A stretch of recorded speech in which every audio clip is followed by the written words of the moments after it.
Selamat pagi, Shalom jemaat sekalian yang dikasihi oleh Tuhan. Mari kembali pada pagi hari ini saya mengajak kita melanjutkan perenungan firman Tuhan yang terambil dari 1 Yohanes pasal yang kelima ayat yang ke-14. Bagian ini berkata demikian, dan inilah keberanian percaya kita kepadanya, yaitu bahwa ia mengabulkan doa kita, jikalau kita meminta sesuatu kepadanya menurut kehendaknya. Nah, Bapak Ibu Saudara sekalian yang dikasihi oleh Tuhan, di dalam iman Kristen ada satu hal yang begitu penting yang ditekankan oleh ajaran firman Tuhan mengenai diri Allah, yaitu bahwa Allah bukanlah pribadi yang jauh di sana, yang tidak bisa dihampiri oleh manusia. Di dalam Alkitab kita melihat bahwa Tuhan sudah membuka akses untuk dirinya boleh dihampiri oleh manusia. Di dalam iman kepada Yesus Kristus, kita mempunyai jalan untuk mempunyai satu relasi yang intim dengan Tuhan. Nah, Bapak Ibu, kita tahu bahwa di dalam kekristenan ada sarana anugerah yang Tuhan siapkan bagi manusia untuk bisa berelasi dan berkomunikasi dengan Tuhan. Yang pertama, sarana anugerah itu tentulah adalah firman Tuhan. Kita tahu bahwa pada saat kita membaca firman Tuhan, merenungkan dan juga mempelajari firman Tuhan, maka di sana kita melihat Tuhan berkata-kata kepada kita, Tuhan menyapa kita, Tuhan berkomunikasi dengan kita melalui firman yang sudah ditulis di dalam Alkitab ini. Di mana pada saat kita membaca dan merenungkan firman Tuhan itu, saya yakin kalau kita datang dengan kerendahan hati, mau berkomunikasi dengan Tuhan, maka kita akan mendapatkan kebenaran yang akan Tuhan tunjukkan kepada kita melalui karya Roh Kudus yang mencerahkan pikiran kita, yang akan membukakan pintu hati kita bisa mengerti kebenaran Tuhan. Nah, di sini kita tahu bahwa melalui firman Tuhan, Tuhan berkomunikasi dengan kita. Dan hal yang kedua yang merupakan sarana anugerah adalah bahwa kita diberi kesempatan untuk bisa berdoa kepada Tuhan.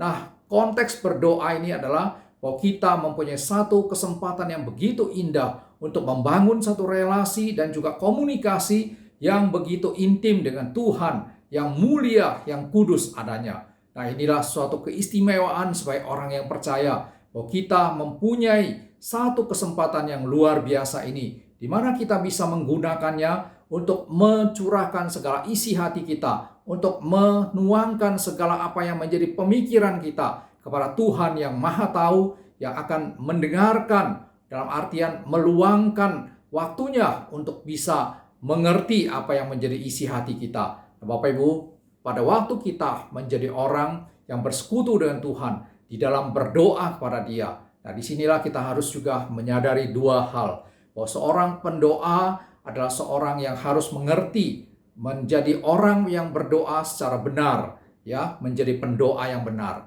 Pendoa yang benar adalah pendoa yang punya motivasi, yang tentunya lurus, tulus, dan yang betul-betul mau memuliakan Tuhan.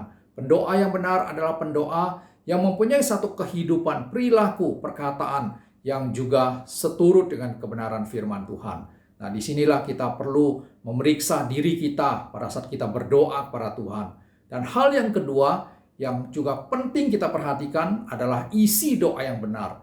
Nah, isi doa yang benar inilah yang dikatakan oleh Rasul Yohanes pada ayat yang ke-14 ini, yaitu bahwa Tuhan mengabulkan doa kita jikalau kita meminta sesuatu kepadanya menurut kehendaknya. Bapak Ibu Saudara sekalian, berdoa menurut kehendaknya ini adalah satu syarat penting berkaitan dengan isi doa yang benar. Kadangkala kita tidak menyadari apa yang menjadi permintaan permohonan doa kita. Nah, itulah sebabnya pada saat berkomunikasi dengan Tuhan, kita perlu mengajukan Tuhan supaya memeriksa, supaya meneliti isi hati kita. Apakah apa yang kita minta kepada Dia sesuai dengan kehendak Dia atau tidak. Karena ini adalah syarat penting yang Tuhan tentukan, yaitu bahwa pengabulan doa, apa yang kita minta kepada Dia dikabulkan kalau itu sesuai dengan kehendak Tuhan.